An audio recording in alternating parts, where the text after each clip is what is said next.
السلام علیکم ورحمۃ اللہ وبرکاتہ۔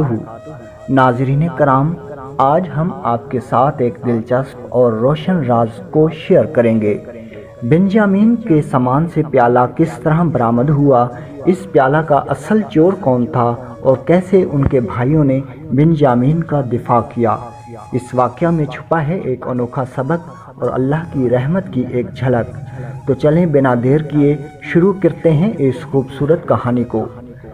ناظرین کرام، حضرت یوسف علیہ السلام کے وزیر خزانہ بننے کے بعد کنعان شہر میں قحط پڑ گیا، غلہ ختم ہو گیا تو لوگوں نے مصر کا رخ کیا۔ یوسف علیہ السلام کے بھائی بھی وہاں سے غلہ لینے پہنچ گئے، جو یوسف علیہ السلام نے پہچان لیے۔ یوسف علیہ السلام نے دربانوں سے کہا کہ ان کے پیسے ان کی بوریوں میں واپس ڈال دو اور ان کے حصے کی رقم میں جمع کروا دوں گا۔ جب جانے لگے تو کہا کہ ہمارے والد صاحب ضعیف ہیں اور ان کے حصے کا غلہ بھی دے دیں۔ ان کا غلہ بھی دے دیا گیا۔ پھر کہا ایک چھوٹا بھائی بھی ہے، جو انہوں نے کہا کہ اس کا کوئی عذر نہیں، جو اسے خود لے آئیں۔ جب اگلی بار وہ بنجامین کو بھی لے آئے، بنجامین کو ملتے ہی یوسف علیہ السلام نے اس کو پہچان لیا اور کہا کہ میں تیرا بھائی ہوں، یوسف ہوں، تم نے ڈرنا نہیں، میں تمہیں اپنے پاس ہی رکھ لوں گا۔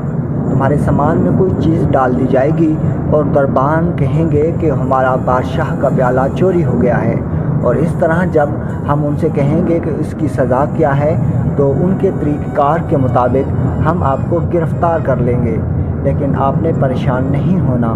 اسی طرح ہوا۔ جب وہ جانے لگے تو بنجامین کی بوری میں پیالہ ڈال دیا گیا۔ تھوڑے ہی چلے تھے کہ دربان نے آواز لگائی، قافلے والوں، تم چور ہو، ایک تمہارے ساتھ احسان کیا ہے اور اوپر سے تم بادشاہ کا پیالہ چوری کر کے لے جا رہے ہو۔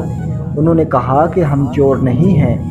کہا اگر چور نہیں تو جس کے سامان سے نکلے اس کی کیا سزا ہے؟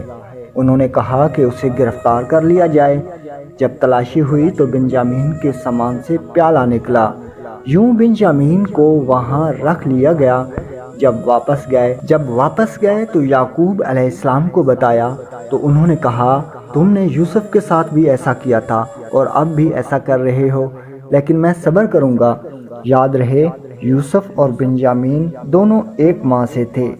اب وہ دوبارہ گئے اور کہا ہمارے والد نابینا ہو چکے ہیں، لہذا مہربانی فرمائیں اور ہمیں غلہ بھی دے دیں اور ہمارا بھائی بھی واپس کر دیں۔ یوسف علیہ السلام نے کہا کہ تم نے ہمیشہ اپنے دونوں بھائیوں کے ساتھ ناانصافی کی ہے۔ بھائیوں نے یوسف کو پہچان لیا اور کہا کہ آپ یوسف ہو۔ یوسف علیہ السلام نے کہا کہ ہاں میں یوسف ہوں، اور اپنی قمیض دی اور کہا کہ یہ والد کے چہرے پہ ڈالنا، ان کی بینائی لوٹ آئے گی، اور ان کو ساتھ لے کے آ جانا۔ وہ گئے، قمیض ڈالی تو یعقوب علیہ السلام کی بینائی لوٹ آئی۔ انہوں نے کہا مجھے یوسف کی خوشبو آ رہی ہے۔ پھر وہ والدین کو لے کر گئے اور یوسف علیہ السلام نے ان کا استقبال شان و شوکت سے کیا اور ان کو تاج پہنایا۔ یہاں پر یوسف علیہ السلام نے کہا کہ میرا بچپن کا خواب سچا ہوا۔ اس واقعہ کو بیان کرنے کا مقصد یہی تھا کہ مشرکین مکہ نے رسول اللہ صلی اللہ علیہ وآلہ وسلم سے سوال کیا کہ بنی اسرائیل مصر میں کیسے داخل ہوئے، تو اللہ نے پورا قصہ سنا کر کہا کہ بنی اسرائیل ایسے داخل ہوئے، اور یوسف علیہ السلام نے بھائیوں کو کس طرح معاف کیا اور کہا کہ تم پر آج کے دن کوئی بدلہ نہیں، جاؤ تم سب کو میں نے معاف کر دیا ہے۔ بالکل اسی طرح جس طرح رسول اللہ صلی اللہ علیہ وآلہ وسلم نے بھی فتح مکہ کے موقع پر ایسے کہا کہ جاؤ آج تمہارے لیے کوئی بدلہ نہیں، اور جاؤ تم سب آج کے دن آزاد ہو۔ ناظرین کرام، اس طرح کے دلچسپ واقعات کی ویڈیوز دیکھنے کے لیے ہمارے چینل کو سبسکرائب کیجیے۔ اللہ نگہبان۔